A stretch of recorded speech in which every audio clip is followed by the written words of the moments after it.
Սիրելի ծնողներ, եկեք իսկապես երեխաների կյանքում սիրո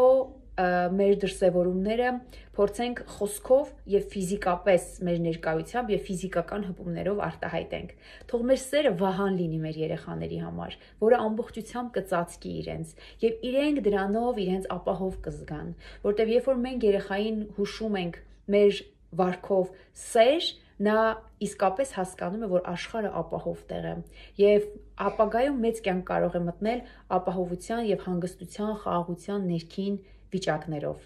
Հակառակ դեպքում երեխաները մտնում են մեծ կյանք տագնապայության բարձր մակարդակով։ Սիրեք ձեր երեխաներին եւ ամենակարևորը ասեք նրանց այդ մասին։ Օրվա մեջ մի քանի անգամ գրկեք նրանց, համբուրեք, ասեք, որ նրանք շատ կարևոր են ձեզ համար, ասեք, որ դուք շատ ուրախ եք, որ հենց իրենց մաման եք, ասեք, որ իրենք ձեզ համար թանկ են, որ առանց իրենց ձեր կյանքը շատ անգույն կարող էր լինել։ Ինչքան կարող եք, սիրո խոսքեր լցրեք ձեր երեխաների գլխին, թող նրանք լողան սիրո ծովերում, որովհետև սեր ստացած երեխան միևնույն է տարբերվում է անսեր մնացած երեխաներից։ Եկեք մեր սիրո վահանով ծածկենք մեր երեխաներին եւ լցնենք իրենց կյանքը գույներով եւ մեր սիրո աջակցող վահանով։